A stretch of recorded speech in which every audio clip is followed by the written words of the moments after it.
Em 485 a.C., quando conquistada pelos babilônios, Israel era uma terra árida, onde os poucos camponeses que a habitavam davam duro para sobreviver. Esta era a terra que Deus havia prometido para Abraão, Isaque e Jacó, e aos seus descendentes para sempre. Toda a terra que você está vendo, darei a você, Abraão, e a sua descendência para sempre. A terra não poderá ser vendida definitivamente, porque ela é minha. O povo que orgulhosamente habitava a terra prometida foi dizimado, espalhado e levado à Babilônia, onde passou 70 anos, conforme predito por Jeremias. Toda esta terra se tornará uma ruína desolada, e vocês estarão sujeitos ao rei da Babilônia durante 70 anos. Muitos judeus haviam voltado a Jerusalém para reerguer o templo, mas o resto da cidade estava em ruínas, suas paredes derrubadas e portões queimados. Em meio à desolação, Deus inspirou o profeta Zacarias a proferir uma das profecias mais notáveis já registradas. Ela predizia o período bíblico conhecido como os últimos dias. Farei de Jerusalém uma taça que embriague todos os povos ao seu redor. Farei de Jerusalém uma pedra pesada para todas as nações. O cumprimento dessa profecia, após o admirável renascimento de Israel em 1948, é constatado pelo mundo todo. Exatamente como previsto na Bíblia, ao invés de Nova York, Berlim ou Moscou, a pequenina Jerusalém é o fardo maior dos países do mundo. O peso que ela tem é tal que o Conselho de Segurança das Nações Unidas dedicou quase 1/3 das suas deliberações a Israel, que representa apenas 1/1000 da população mundial.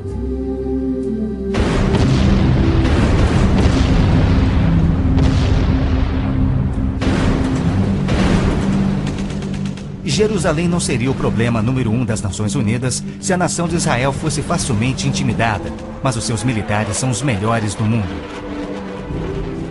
Naquele dia farei que os líderes de Judá sejam semelhantes a um braseiro. Eles consumirão todos os povos ao redor. O Senhor protegerá os que vivem em Jerusalém.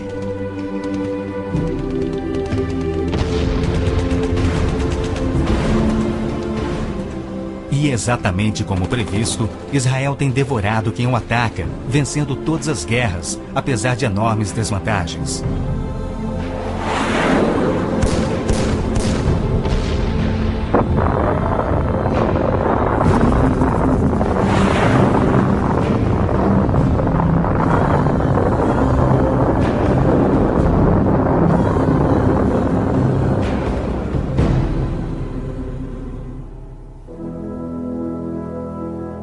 O anjo Gabriel revelou a Daniel que Jerusalém seria reconstruída e que após 483 anos viria o Messias.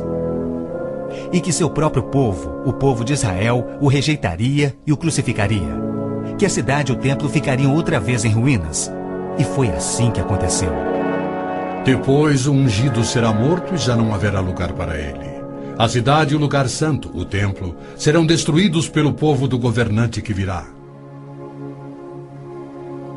Jesus entrou em Jerusalém no dia exato da profecia. Foi aclamado como Messias e depois rejeitado. Jesus mesmo profetizou: Eu lhes garanto que não ficará aqui pedra sobre pedra. Serão todas derrubadas. E serão levados como prisioneiros para todas as nações. No ano 70 DC, exatamente como Cristo previu, os exércitos romanos, sob Tito, saquearam Jerusalém, derrubaram o templo de Herodes e não deixaram pedra sobre pedra. Mais de 1 milhão de judeus foram mortos e o remanescente espalhado pelas nações.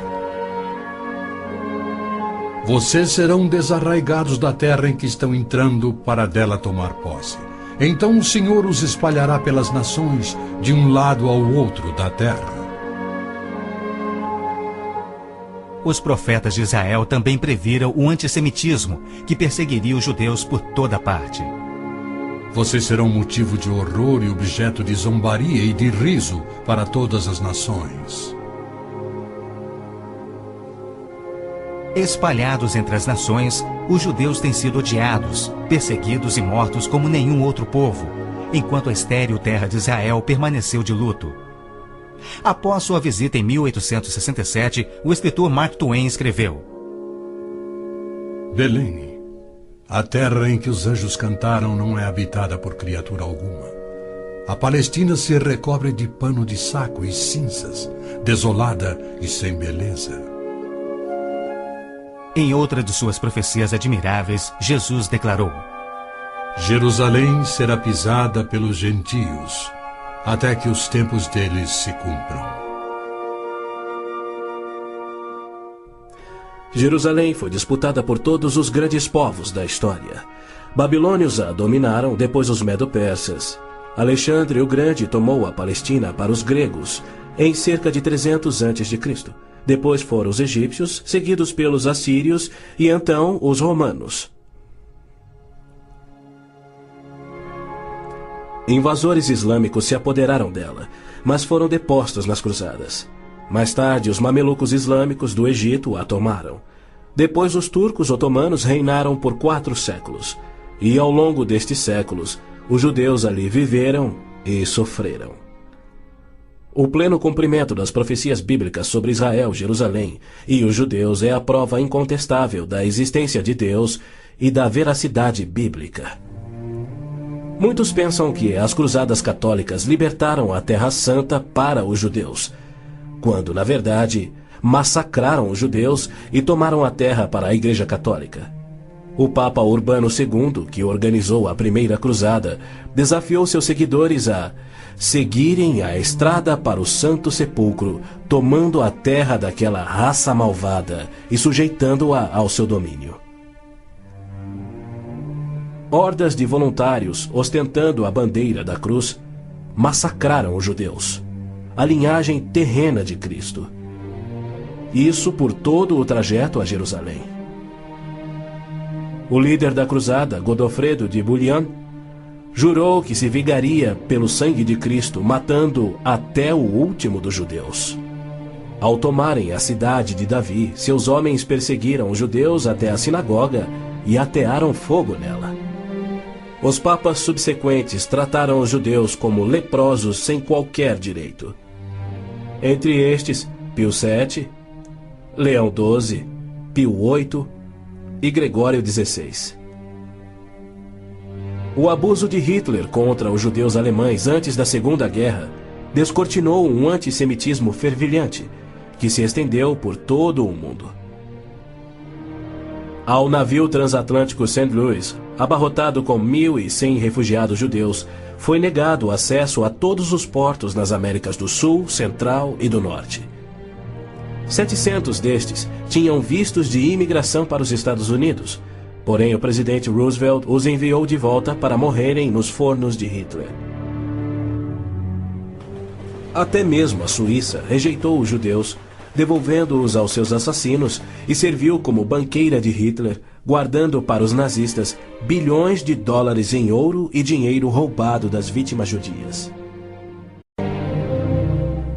No final da Segunda Guerra, a promessa de Deus de retornar o seu povo à Terra Prometida parecia mais absurdamente ilógica do que nunca. 6 milhões de judeus perderam a vida no Holocausto de Hitler, um fato que muitos continuam a negar. Embora Adolf Eichmann relatou, enquanto prisioneiro, que o massacre dos judeus foi o maior de todos os crimes, a maior dança funesta da história da humanidade.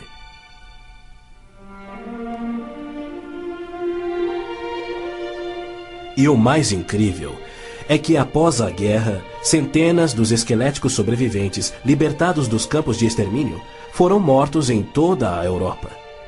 Porém, Deus não esquecera das suas promessas. De 1945 a 1948, apesar de um cruel bloqueio naval inglês, 10 navios antigos contrabandearam 70 mil sobreviventes do Holocausto para dentro da Terra Prometida.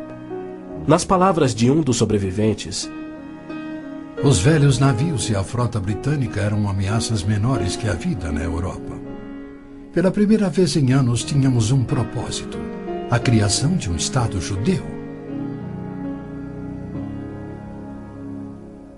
Milhões de judeus têm voltado a Israel oriundos de mais de 100 países. A existência de Israel hoje, na Terra Prometida, é incontestavelmente uma obra de Deus. Vejam, eu os trarei da terra do norte e os reunirei dos confins da terra. Aquele que dispersou Israel o reunirá. Em novembro de 1947, as Nações Unidas adotaram a sua Resolução 181. Ela dividia a Palestina, dando 18% aos judeus e 82% aos árabes.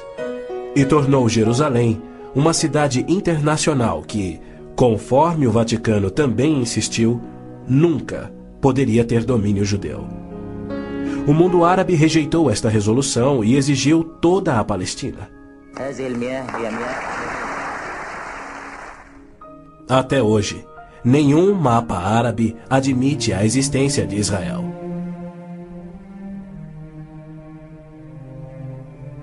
Em 14 de maio de 1948, Israel declarou sua independência. E foi imediatamente invadido por 6 nações árabes. Seus soldados eram várias vezes mais numerosos que os colonos judeus e tinham superioridade indiscutível em armas, tanques e aviões. Tendo recebido da ONU uma faixa estreita e indefensável de terra, rodeada de inimigos dispostos a exterminá-lo, Israel deveria ter sido aniquilado. Porém, para a surpresa do mundo inteiro, que torcia para os seus inimigos, os colonos israelenses derrotaram os que buscavam destruí-los, exatamente como Deus prometera. E assim tem acontecido em guerra após guerra, à medida que seus inimigos têm tentado aniquilar Israel. Sim, é isto mesmo. A aniquilação é o seu propósito declarado. Os muçulmanos têm como dever religioso a exterminação dos judeus. Eles sonham com sua destruição e promovem festividades para honrar os assassinos dos inocentes cidadãos de Israel. O fundamentalismo islâmico começa a varrer o nosso mundo. O próprio Maomé declarou: A última hora não virá antes que os muçulmanos lutem contra os judeus e os muçulmanos os matem. Mas por que a imprensa chama os terroristas muçulmanos de radicais e extremistas? Na verdade, eles apenas estão sendo fiéis ao islamismo. O Corão ordena: Não tomeis por confidentes amigos os judeus nem os cristãos. Matai os idólatras, os não muçulmanos, onde quer que os acheis. Capturai-os, acossai-os e espreitai-os. Líderes muçulmanos, religiosos e políticos ameaçam os judeus como fazia Hitler na TV, pelo rádio e alto-falantes nas ruas e nas mesquitas. Quando Gaddafi brada: a batalha de Israel será tal que Israel deixará de existir, ele fala por todos. O extermínio de Israel é transmitido aos muçulmanos desde o aleitamento. Um ministro da educação da Síria escreveu: O ódio com que doutrinamos as mentes dos nossos filhos desde o parto é sagrado. Um livro-texto de adolescentes egípcios declara: Israel não viverá se os árabes forem firmes no seu ódio. E um livro de pré-adolescentes diz: Os árabes não desistem de trabalhar em prol do extermínio de Israel. É uma loucura Israel tentar firmar acordos de paz com inimigos como estes, mas a pressão mundial o obriga a isto. Na Guerra de Yom Kippur de 1973, milhares de tanques atravessaram simultaneamente o Sinai, oriundos do Egito, e descendo o Golã a partir da Síria num ataque surpresa cuidadosamente orquestrado. As forças militares de Israel estavam todas de licença, celebrando a mais sagrada de suas festas religiosas, levando, portanto, 3 dias para que se mobilizassem. 300 mil israelenses enfrentaram 1,2 milhões de árabes. Escapando por um fio da derrota, Israel sofreu pesadas baixas. Mas, em cumprimento incontestável da admirável profecia de Zacarias, de que as tropas judias seriam como fogo que consumiria as nações vizinhas, Israel expulsou os seus inimigos. Em retaliação por ter se defendido, 61 nações romperam relações diplomáticas com Israel, enquanto nenhuma nação repreendeu os árabes por seu ataque surpresa. Este tenso e custoso estado de alerta de Israel tem sido manipulado de modo a acusá-lo de perpetrador de violência infundada contra vizinhos amantes da paz. O antissemitismo é uma força motriz da mídia mundial, que é muito influenciada pelo dinheiro do petróleo. Não se veicula nenhuma crítica aos árabes e suas repetidas ameaças de extinção de Israel. Quando Israel deportou 400 terroristas do Hamas e do Jihad Islâmico por terem matado e mutilado centenas de seus civis, foi criticado pela mídia internacional e censurado pelas Nações Unidas. Mas quando o Kuwait deportou 300 mil palestinos, em sua maioria civis inocentes, a mídia fez pouco caso e as Nações Unidas ignoraram o fato. As Nações Unidas são flagrantemente pró-árabes e contra Israel. As chamadas Forças de Paz das Nações Unidas no Líbano abrigaram terroristas da OLP, ofereceram suas instalações para treinar terroristas, forneceram equipamento militar e auxiliaram as equipes de terroristas a caminho de atacarem Israel. Quando Israel se viu pressionado a ponto de invadir o sul do Líbano para expulsar a OLP, descobriu na área das Nações Unidas estoques suficientes de armamentos para sustentarem uma invasão de 1 milhão de homens. E a maioria, incrivelmente, era avançada demais para ser operada pela OLP e era obviamente destinada a uma invasão soviética. A ONU já condenou Israel mais de 370 vezes por ter se defendido, porém nunca condenou os terroristas ou os seus agressores. 2 anos após a Olimpíada de Munique, em que a OLP assassinou 11 atletas israelenses, Arafat, o seu líder, foi convidado para falar na Assembleia Geral da ONU. E foi recebido como herói, embora clamasse pela extinção de Israel. O então secretário-geral da ONU, Boutros Ghali, declarou: Os judeus devem abrir mão de sua condição de nação e do Estado de Israel para serem assimilados como uma comunidade do mundo árabe. O Domo da Rocha, no cume do Monte Moriá, está situado no coração de Jerusalém. Esta edificação de 141 mil metros quadrados inspira paixões tão explosivas que pode ser o estopim da Terceira Guerra Mundial a qualquer instante. Foi ali que Abraão obedientemente construiu um altar e colocou sobre ele o seu filho Isaque, disposto a oferecê-lo como sacrifício a Deus. Mas Deus o impediu e proveu um carneiro para substituir a Isaque. 900 anos mais tarde, há cerca de 3.000 anos, o rei Davi comprou aquele terreno santo de Araúna, o Jebuseu, para poder edificar ali um altar a seu Deus. E foi ali que Salomão construiu o primeiro templo. Do templo judeu, destruído por 2 vezes, não resta nada. Em seu lugar se ergue o Domo da Rocha, um imenso monumento ao deus islâmico da lua, o antissemita Alá.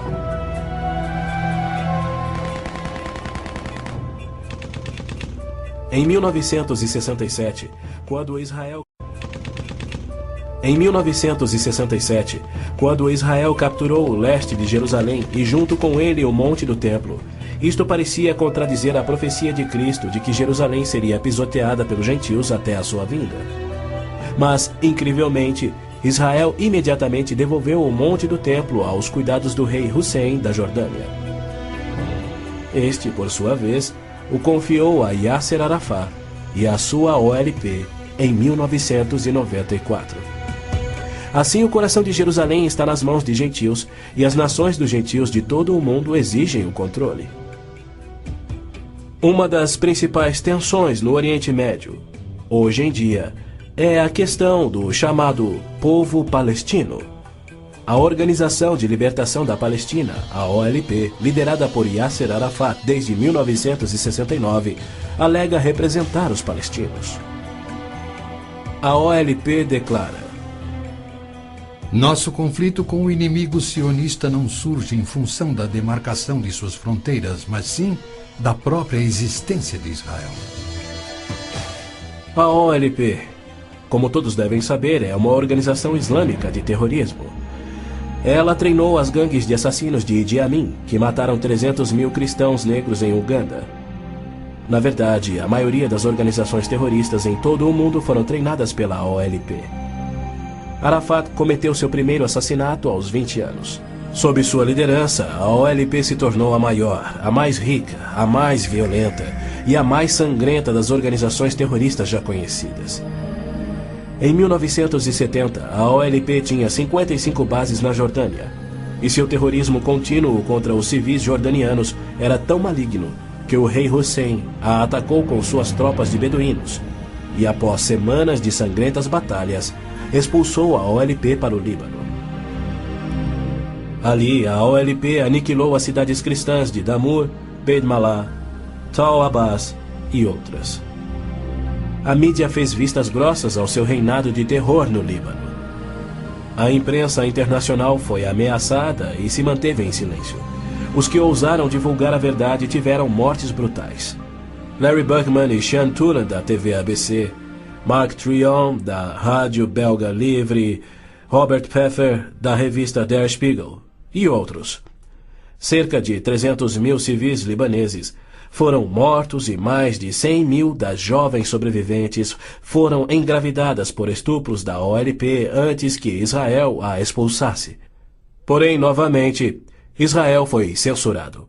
Ladies and gentlemen, Mr. Arafat, Chairman of the Executive Council of the Palestine Liberation Organization, His Excellency Yitzhak Rabin, Prime Minister of Israel, the President of the United States. Quaisquer tratados de paz com a OLP têm como propósito único enganar Israel. O modelo que os muçulmanos seguem hoje foi dado por Maomé. Em 628, ele firmou um tratado de paz de 10 anos com sua tribo Quraysh, em Meca.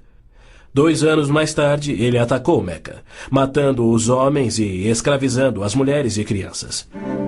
Arafat declarou publicamente: Em nome de Alá, eu não considero o acordo de paz entre a OLP e Israel mais do que o acordo assinado entre nosso profeta Maomé e a tribo Quraysh. A paz para nós implica na destruição de Israel. O primeiro passo é fingir a paz para ganhar territórios dentro de Israel, de onde possa lançar sua destruição final. Por incrível que pareça, Arafat e seus assassinos da OLP têm sido eximidos e celebrizados pela mídia mundial. Este criminoso, impiedoso e sadista recebeu um prêmio Nobel da Paz e é honrado como campeão da justiça em prol do oprimido povo palestino. Palestinos? Nunca houve palestino, seja povo, nação, língua, cultura, religião ou economia. As alegações de serem descendentes de um povo palestino que supostamente habitou uma terra chamada Palestina por milhares de anos não passa de uma mentira intencional. A terra era chamada Canaã e era habitada por cananeus. E o que fora Canaã tornou-se a terra de Israel quando Deus a entregou ao seu povo. Porém, uma história revisada que oculta a verdade é promovida nas melhores enciclopédias e livros, incluindo publicações cristãs. Aqueles que hoje se denominam palestinos são árabes, por berço, língua, religião islâmica e cultura. A origem do termo Palestina provém dos filisteus, os arqui-inimigos do antigo Israel. Em 130 d.C., os romanos reconstruíram Jerusalém como uma cidade pagã, tendo um templo de Júpiter no lugar do templo judeu. Provocados à rebelião, 500.000 de judeus foram mortos e milhares escravizados. Os romanos, irados, renomearam a terra de Israel, batizando-a de Síria-Palestina. Assim surgiu o termo palestino. Dali em diante, os judeus que ali viviam foram chamados de palestinos. Na Segunda Guerra, o exército britânico tinha uma brigada palestina composta por voluntários judeus. A Orquestra Sinfônica da Palestina era de judeus, assim como o Palestine Post era um jornal de judeus. Em 1948, árabes fugidos de Israel começaram a alegar que eles eram os verdadeiros palestinos e que a terra de Israel sempre lhes pertencera. E a mídia mundial promove essa mentira. Mas a verdade é que em 1948 os árabes ocupavam meros 3% da Palestina. Enquanto que a posse de Israel data de 4.000 anos de quando Abraão adquiriu a caverna Macpela em Hebrom. Ali Abraão sepultou sua esposa Sara, e ali estão enterrados Abraão, Isaque, Rebeca, Jacó e Lia. Em Hebrom, Davi foi coroado rei. É um lugar sagrado para os judeus e não tem nada a ver com os árabes ou com o Islã. E ainda assim os muçulmanos ignoram a presença contínua dos judeus por 3.000 anos e dizem que Hebrom é sua. Construíram uma mesquita e estão determinados a expulsar todos os residentes judeus. Há meio século, o mundo convive com o problema de centenas de milhares dos autodenominados refugiados palestinos da guerra pela independência em 1948. Em mais uma mentira típica, a mídia internacional acusa os judeus de impiedosamente desalojarem a população nativa. Mas, na verdade, foi o alto comando árabe que os instruiu por rádio a deixar rapidamente a Palestina enquanto eles massacrariam os judeus. Uns 350.000 fugiram. Muitos ficaram. Os que ficaram hoje são cidadãos israelenses e atualmente compõem uns 16% do eleitorado de Israel. A Jordânia anexou o território palestino designado pela ONU, expeliu todos os judeus, destruiu as sinagogas judaicas e renomeou de margem ocidental as terras conhecidas por Judeia e Samaria desde os tempos bíblicos. Apesar dos milhões de dólares em jazidas de petróleo e uma área terrestre 700 vezes maior do que a de Israel, as nações árabes se recusam a aceitar quaisquer refugiados de 48 e a dar-lhes vida normal. Somando milhões devido à sua alta taxa de natalidade, hoje eles são restritos a vergonhosos acampamentos de refugiados em Gaza, Jordânia, Líbano, Síria e na margem ocidental. Estes infelizes são mantidos assim para que seu infortúnio seja exibido como propaganda. Por outro lado, o recém-formado Estado de Israel, cuja população somava 600.000, absorveu rapidamente 820.000 refugiados judeus que fugiam das terras árabes, onde por 13 séculos, desde o advento do islamismo, eram sujeitados a surras e cusparadas nas ruas e mercados. Centenas foram brutalizados ou mortos pelos muçulmanos em surtos imprevisíveis de violência e tiveram suas posses confiscadas. O renascer de Israel propiciou um refúgio acolhedor para o qual fugiram. Israel já assimilou milhões de imigrantes. Mais de 1 milhão de refugiados ficaram sob o domínio de Israel nos acampamentos em 1967, na Guerra dos 6 Dias. Israel lhes oferece terras estatais, eletricidade, água, esgoto, pavimentação e escolas, e já construiu 9 complexos residenciais para abrigar 10.000 famílias. As nações árabes, incrivelmente, se opõem ao auxílio que Israel oferece aos seus refugiados. Ainda mais incrível é que as Nações Unidas adotam anualmente as seguintes surpreendentes resoluções. A Assembleia Geral exige que Israel desista da reintegração dos palestinos na faixa de Gaza. A Assembleia Geral conclama novamente a Israel para que se retraia de quaisquer ações destinadas à reintegração dos refugiados palestinos. Se formos analisar a história, Jerusalém sempre foi a capital de Israel e seus reis. Hoje em dia, cedia ao seu parlamento. Porém, embaixadas estrangeiras se situam em outros pontos. Segundo o ministro das Relações Exteriores do Vaticano, em visita a Israel em 98, a presença de Israel no lado oriental de Jerusalém constituía uma ocupação ilegal. Em março de 1999, Israel foi advertido que a União Europeia não reconhecia a sua soberania sobre Jerusalém. Numa bula papal do Jubileu de 2000, o Papa João Paulo II rejeitou novamente a soberania israelense sobre Jerusalém. Em fevereiro de 2000, o Vaticano assinou um acordo com a OLP no qual se pedia garantias internacionais de que Jerusalém fosse mantida sob controle internacional. Os maiores inimigos de Israel são o Islã e o catolicismo romano. João Paulo II tem calorosamente recebido o fascínora Yasser Arafat, diversas vezes, até mesmo quando estava no auge de sua carreira como um dos assassinos e criminosos mais notórios do mundo. É claro que João Paulo II tem piamente condenado o antissemitismo, como lhe cabe fazer. Porém, ele se limita a se desculpar por atos cometidos por filhos e filhas da Igreja. E ele nunca, jamais, admitiu que os judeus e evangélicos martirizados na Inquisição o foram por política oficial da Igreja e seus papas. Roma insiste até em nossos dias que os católicos e não os judeus são o povo escolhido por Deus. Por exemplo, em 1928, um decreto do Vaticano se referia aos judeus como povo anteriormente escolhido por Deus. Em 1965, o Segundo Concílio do Vaticano declarou: a Igreja constitui o novo povo de Deus. A Roma Católica se denomina a Cidade Santa, a Cidade de Deus, a Cidade Eterna, títulos que Deus deu a Jerusalém. O interessante é que, ao invés de repreender Arafat por sua paixão por aniquilar Israel e suas crenças islâmicas anticristãs, o Papa aceitou seu convite para estar com ele em Jerusalém, celebrando a quem chamou de o nosso Jesus Cristo, entre aspas. Nosso Jesus Cristo?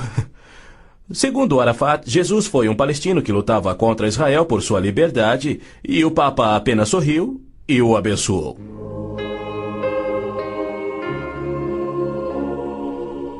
Os judeus culpam a Cristo e aos cristãos pelo antissemitismo do catolicismo romano.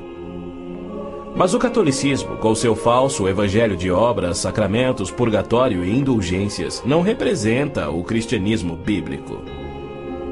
Nenhum cristão verdadeiro poderia ser antissemita. Jesus foi um judeu. Inclusive, a Igreja Católica matou muito mais evangélicos do que judeus. O Papa Inocêncio III massacrou por completo a cidade de Béziers, na França. Morreram cerca de 60 mil cristãos albigenses. E segundo o Papa, foi o auge do seu papado. Os exércitos dos papas levaram um século para exterminar os albigenses e o mesmo destino foi imposto aos valdenses, huguenotes, husitas e outros. No massacre de São Bartolomeu foram chacinados 70 mil huguenotes, mais 200 mil foram mortos depois e 500 mil fugiram da França para salvar a vida. E como estes, há muitos outros exemplos. Hitler não assassinaria os 6 milhões de judeus se os séculos do antissemitismo romano não tivessem preparado o caminho. Em 26 de abril de 1933, Hitler relembrou aos representantes do Vaticano, Bispo Burney e Monsenhor Steinman, que por 15 séculos Roma considerara os judeus parasitas a serem exterminados, e que ele lhes oferecia uma solução final para o problema dos judeus. Antes de se tornar o Papa Pio XII, o cardeal Eugênio Pacelli, núncio papal da Alemanha, entregou dinheiro do Vaticano a Hitler para formar o partido nazista. Ao se tornar Papa, Pacelli enviou uma mensagem de apoio ao Führer. Ao ilustre Herr Adolf Hitler, Führer e chanceler do Reich alemão. É com grande prazer que recordamos os muitos anos passados na Alemanha como núncio apostólico, ocasião em que fizemos de tudo para estabelecer relações harmoniosas entre a Igreja e o Estado. Agora, suplicamos ainda mais fervorosamente para alcançarmos este alvo. Era 1939 e os abusos de Hitler, bem como suas intenções para os judeus, já eram conhecidos em todo o mundo.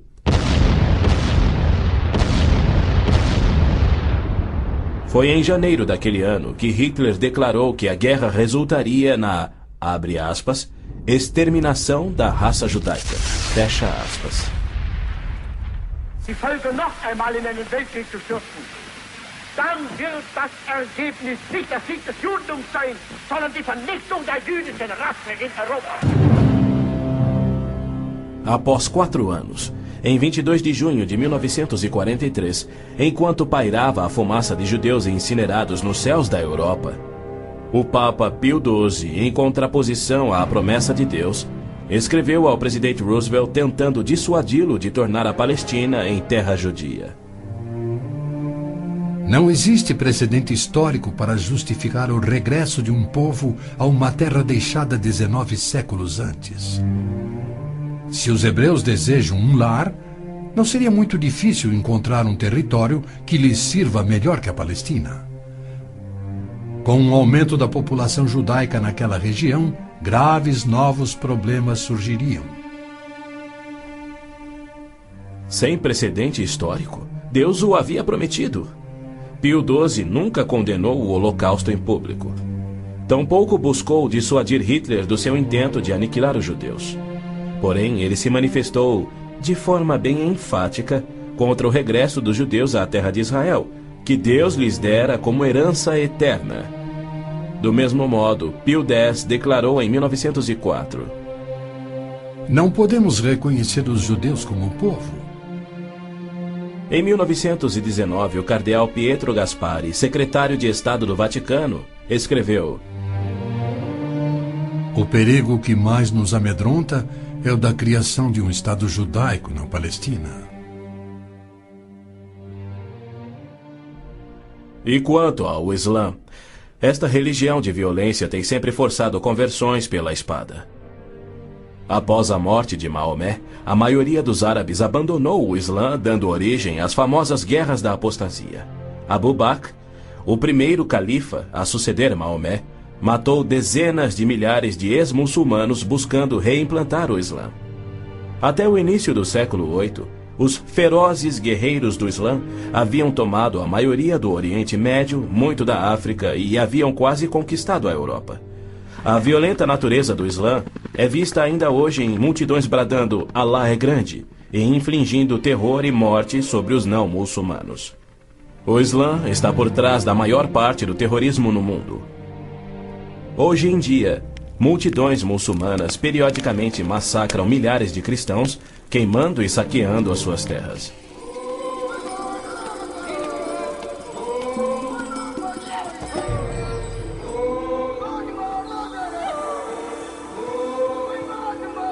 No sul do Sudão, milhões de cristãos negros estão sendo privados de alimento, escravizados e até mortos pelo governo islâmico do norte.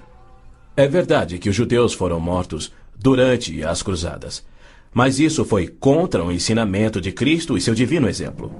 Já os terroristas muçulmanos matam como forma de obediência a Allah, em obediência ao Corão e ao ensino e exemplo de Maomé.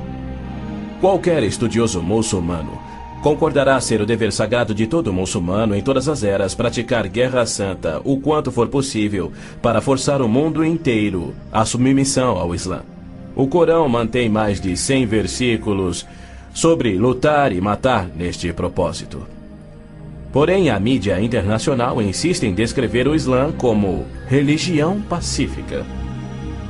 Tony Blair, o premier britânico, classificou o Islã dizendo ser sinônimo da paz, tolerância, além de uma força para o bem.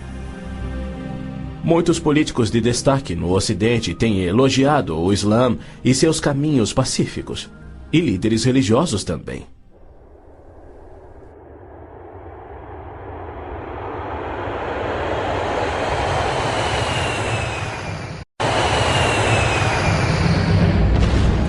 Os inusitados atos de guerra praticados por terroristas contra os Estados Unidos em setembro de 2001 resultaram em declarações de políticos que diziam ser necessário distinguir entre terrorismo causado por grupos extremistas, fanáticos, e a religião islâmica em si, que é pacífica.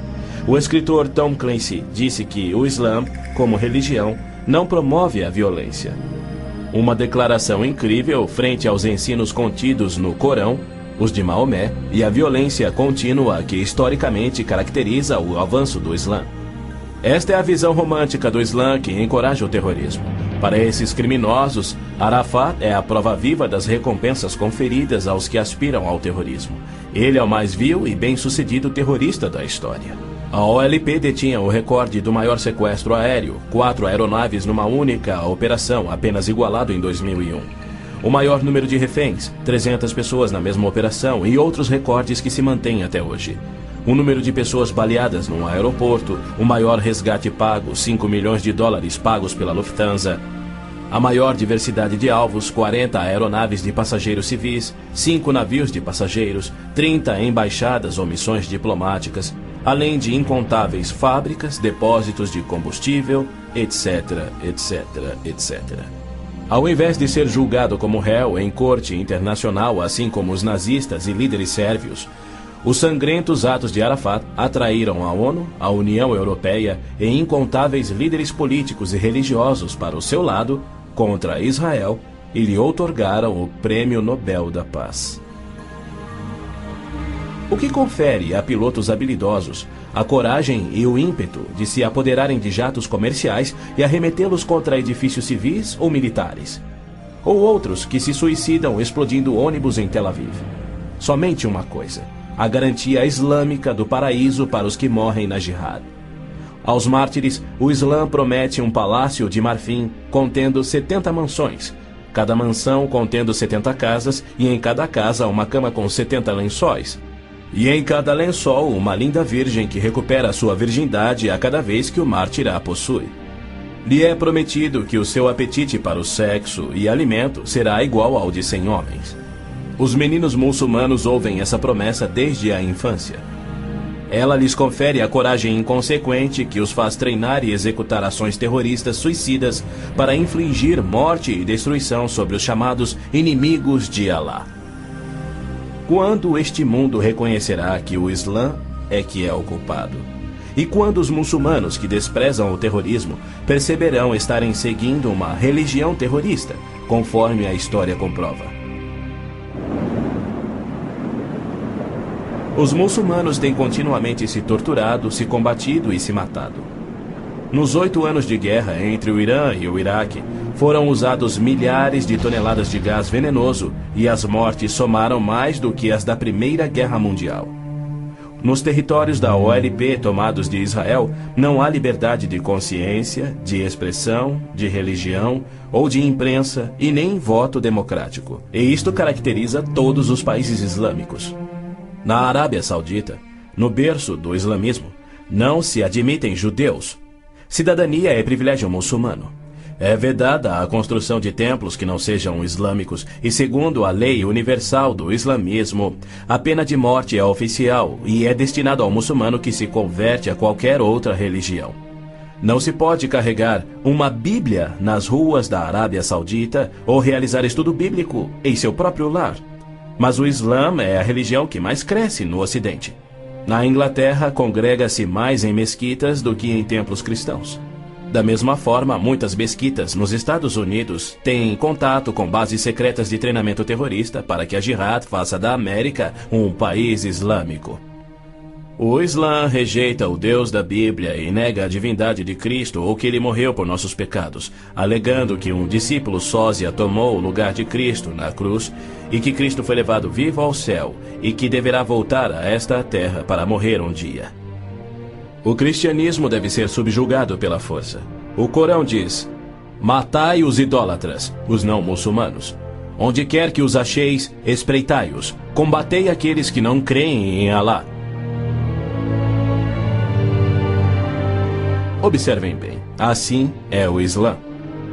Porém, segundo Robert Schuller, se ele voltasse daqui a 100 anos e descobrisse que seus descendentes eram muçulmanos, ele não se importaria. Ele pregou sua mensagem de Natal em 99 na grande mesquita de Damasco, segurando a mão do grão-mufti islâmico. Mais tarde, quando entrevistado por Larry King, Schuller disse animadamente ter sentido a afinidade espiritual além de uma concordância de fé e filosofia, e se referia a esse líder muçulmano anticristão. A Bíblia diz que Deus deu a terra prometida ao seu povo escolhido, os judeus. Já o Islã diz que Alá deu estas terras aos árabes. Assim se desdobra um tremendo conflito entre o Deus de Abraão, Isaque e Jacó, que ama os judeus, e o Deus de Maomé, que odeia os judeus e pede a sua destruição.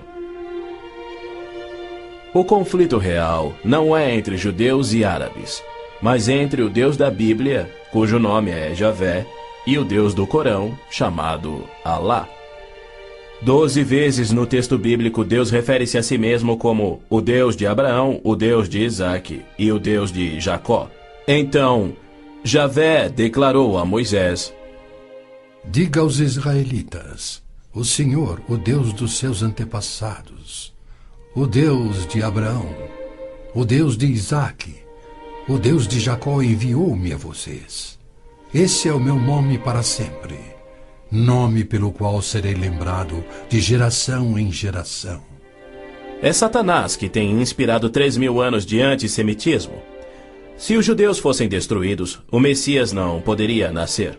Mesmo após a vinda de Cristo, se Satanás destruísse os judeus, Javé seria um mentiroso, incapaz de cumprir sua promessa de restaurar a terra a Israel, para que dali Cristo reinasse no trono de Davi na sua segunda vinda. A integridade de Deus tem a ver com a sobrevivência de Israel.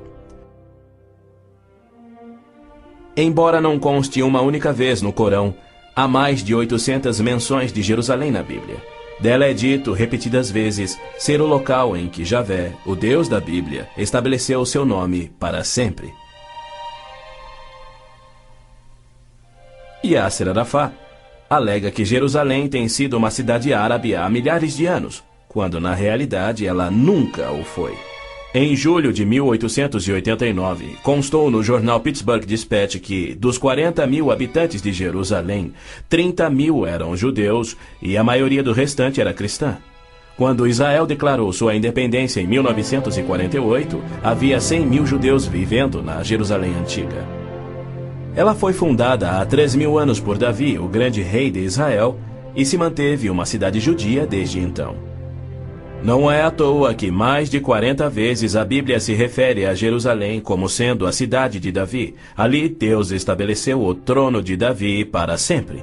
E naquele trono, o Messias, descendente de Davi, deverá reinar sobre Israel e o mundo. O Senhor Deus lhe dará ao Messias o trono de seu pai Davi, e ele reinará para sempre sobre o povo de Jacó. Jerusalém é um cálice de tontear porque líderes mundiais rejeitam o Deus bíblico e seu plano de paz para Jerusalém e o mundo.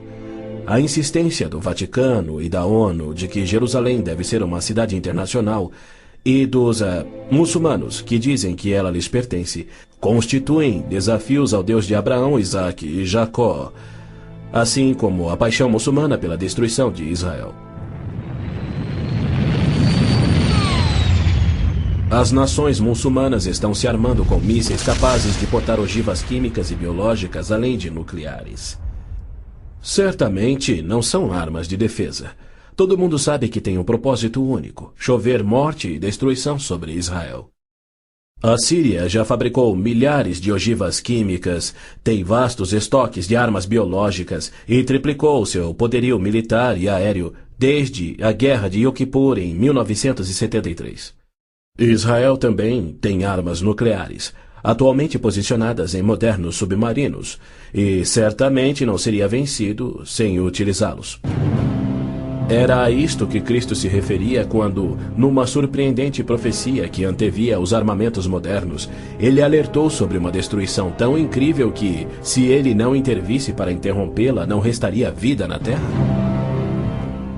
E se aqueles dias não fossem abreviados, ninguém sobreviveria. Ninguém sobreviveria. O Armagedon é tema frequente nas profecias bíblicas. A Bíblia descreve com clareza os eventos que anteciparão o Armagedon. Milhões de judeus já voltaram a Israel depois de serem espalhados entre as nações. Eles reconstruíram Israel a partir do nada e sentem-se seguros com uma falsa paz. Com a progressão do processo dessa falsa paz, os árabes matam e queimam as casas dos árabes que suspeitam estar cooperando com Israel. Terroristas muçulmanos que matam judeus são honrados nos países árabes. Ruas e feriados recebem os seus nomes. Na virada do milênio, o Prêmio Palestino de Cultura foi outorgado a Abu Daud por seu livro no qual descreveu como planejou e executou o assassinato de 11 atletas israelenses nas Olimpíadas de Munique em 72. Ainda assim, os israelenses seguem sonhando em alcançar a paz com aqueles que juraram exterminá-los. Logo a seguir virá aquilo que Jeremias chamou de o tempo da angústia de Jacó. Exércitos do mundo, sob o anticristo, serão trazidos ao Armagedon por Javé, no intento de puni-los por terem odiado, perseguido e matado o seu povo Israel, e para disciplinar Israel por sua descrença. Você, anticristo, avançará contra Israel, o meu povo, nos dias vindouros. Trarei você contra a minha terra para que as nações me conheçam, e todas as pessoas da face da terra tremerão diante da minha presença. Reunirei todos os povos para lutarem contra Jerusalém. Depois, o Senhor sairá para a guerra contra aquelas nações. As frases "a minha presença" e "o Senhor sairá para a guerra" indicam que Deus mesmo virá salvar Israel no Armagedon. Zacarias diz: Deus virá como um homem ressurreto que foi traspassado. Este só pode ser o Messias, a quem Isaías chamou Deus poderoso, o Pai eterno. Ouça novamente as previsões dos profetas judeus sobre a rejeição do Messias, sua crucificação pelo seu povo e sua morte pelos pecados do mundo. Perfuraram minhas mãos e meus pés na crucificação. Foi desprezado e rejeitado, eliminado da terra dos viventes. Por causa da transgressão do meu povo, ele foi golpeado. Então o ungido será morto e já não haverá lugar para ele, apenas para os pecados do mundo. Em consonância com os profetas de Israel, João nos revela o Armagedon no último livro da Bíblia e nos mostra Cristo voltando do céu para destruir o anticristo, exatamente como Paulo também profetizou. Vi os céus abertos e diante de mim um cavalo branco, cujo cavaleiro se chama Fiel e Verdadeiro. Seus olhos são como chamas de fogo, e seu nome é Palavra de Deus. Então vi a besta, o anticristo, os reis da terra e os seus exércitos, reunidos para guerrearem contra aquele que está montado no cavalo e contra o seu exército.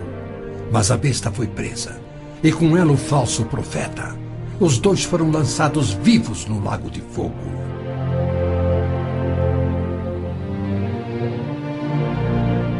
Antes do Armagedon, o anticristo irá confirmar um pacto de 7 anos, garantindo uma falsa paz entre árabes e judeus.